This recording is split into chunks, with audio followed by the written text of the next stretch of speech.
A Casa Virtual Luz Espírita apresenta o programa Gotas da Doutrina Espírita, um momento de reflexão para que possamos aprender e colocar em prática os ensinamentos do Mestre Jesus, sob a coordenação de Cristiane Campos. Bom momento, amigos de caminhada. No programa de hoje, Gotas da Doutrina Espírita, professor Joel traz o seguinte tema: além das nossas percepções sensoriais. Vamos ouvi-lo? Antes que terminemos os enfoques relacionados com as propriedades da matéria, as leis e as forças, é oportuno que leiamos, para ficar mais ao alcance do nosso entendimento, as observações que foram redigidas pelo próprio Allan Kardec. Isso está no livro A Gênese, as Predições e os Milagres, na página 98, ao pé de página. E a nota diz o seguinte: tudo que reportamos ao que conhecemos e do que escapa a percepção dos nossos sentidos, não compreendemos. Como não compreende o cego de nascença os efeitos da luz e da utilidade dos olhos. Possível é, pois, que como noutros meios, o fluido cósmico possua propriedades, seja suscetível de combinações de que não fazemos uso e não temos nenhuma ideia, produza efeitos apropriados às necessidades que desconhecemos, dando lugar a percepções novas ou a outros modos de percepção. Não compreendemos, por exemplo, que se possa ver sem olhos. Agora eu faço um parêntese. No entanto, existiram pessoas, almas que reencarnaram e que conseguiram perceber até mesmo as cores sem utilizar seus olhos, porque era cega.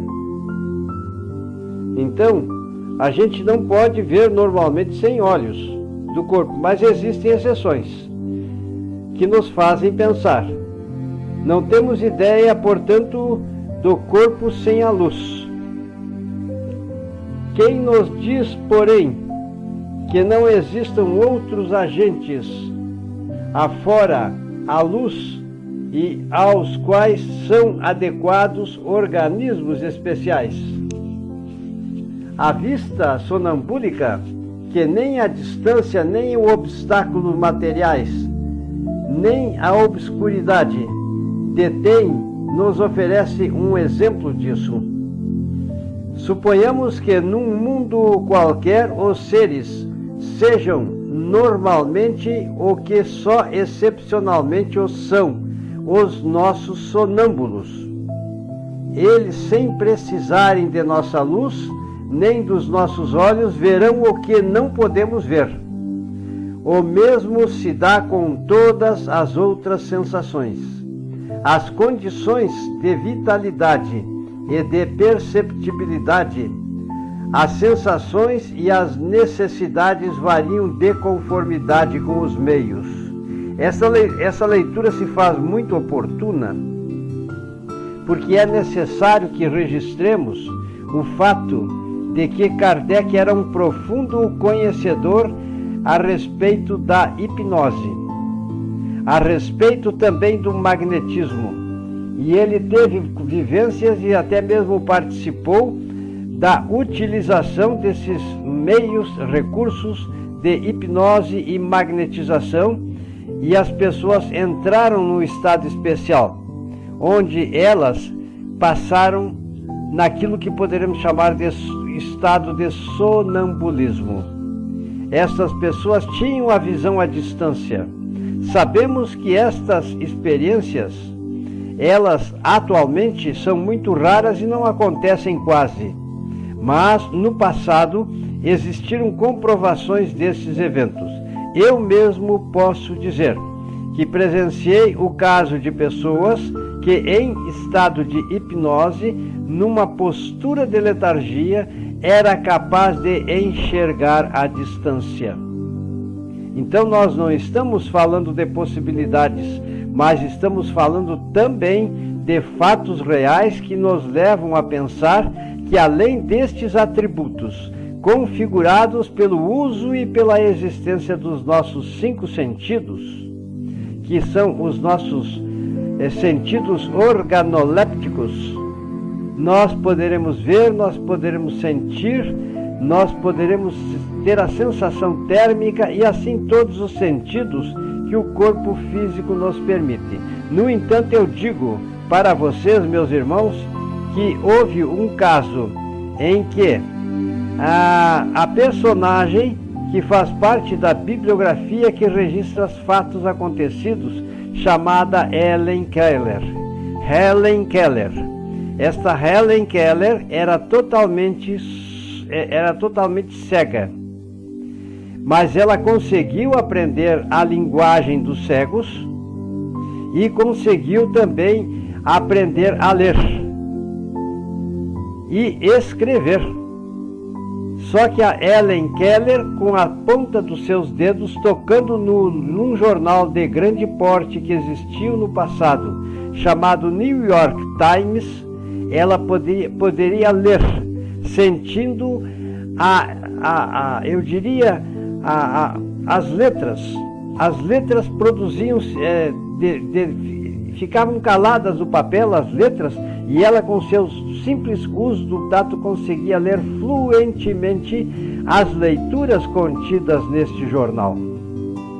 Inclusive, a sua sensibilidade era tamanha que ela aproximava as mãos dos quadros com cores diferentes e conseguia definir as cores e apreciar a beleza das obras de arte feitas através de pinturas. Então existem mais coisas que nós ignoramos. Inclusive eu mesmo escutei na televisão um documentário onde a gente viu o experimento que fizeram. No lugar onde iam passar pessoas cegas, eles puseram cobras. É claro que tomaram os recursos para que o cego não fosse picado pelas cobras. Mas no momento em que eles se aproximaram da cobra, eles sentiram a vibração diferente. E por aquele lugar, não passaram. Então, nós temos outras modalidades de percepção que fogem do nosso conhecimento, e temos as pessoas que têm o dom de ver, inclusive o plano espiritual, sem a necessidade de utilização dos seus olhos físicos. Eles conseguem enxergar com a visão de sua alma. E também neste sentido, quando Kardec ainda dedicava-se a estudo e experiências com hipnose e com magnetização, ele conseguiu provar que uma pessoa em estado de letargia era capaz de sentir em qualquer parte do seu corpo a percepção visual dos objetos. Bastava que tocassem no corpo desta pessoa, nestes termos, em estado de letargia, e ela conseguia definir exatamente qual o corpo, qual a cor, quais as características que estava com o corpo dela tendo contato. Percebam, pois, que nós somos levados a pensar que existe ainda no transcurso da nossa constatação evolutiva muitas coisas ainda que temos para aprender. Então é oportuno que façamos esta análise para percebermos que realmente, através da matéria cósmica universal, quando ela se torna matéria, ela tem propriedades, e a ciência conhece estas propriedades. Então existem fatos importantíssimos que precisamos levar em conta, que normalmente não fazem parte das nossas preocupações, mas que, quando devidamente interpretadas e identificadas, elas traduzem e configuram apenas a expressão do amor divino, concretizados a nível de terra. E na medida em que formos crescendo em inteligência e anulando nossos instintos que nos tornam pessoas animalizadas, mais iremos desenvolvendo em nosso ser estas percepções visuais e maravilhosas. Assim como, por exemplo, Francisco Cândido Xavier conseguiu em si este grau de desenvolvimento, porque ele é um espírito puro que veio à Terra. Ele mesmo confessou, dizendo aos seus amigos do seu círculo íntimo, que ele preparou-se durante 400 anos para reencarnar na Terra e desempenhar-se em todas as funções nas quais se desempenhou, a serviço aos préstimos das entidades espirituais e principalmente orientado pelo Espírito Emmanuel, que por sinal está reencarnado, mas era o guia que inclusive conduzia o Chico Xavier, especialmente nos momentos e nas vicissitudes que muitas vezes apareciam no seu caminho, até para desviarem-no daquele caminho que deveria ser percorrido, porque este caminho havia sido programado antes da sua vinda à Terra. A partir de então, nós faremos outros enfoques, ainda relacionados com o mesmo tema. Que a paz do Divino Mestre Jesus possa envolver a todos nós e que possamos, no transcurso do tempo, porque estamos consultando obras para dizer os nossos pensamentos, corresponder às expectativas das entidades espirituais.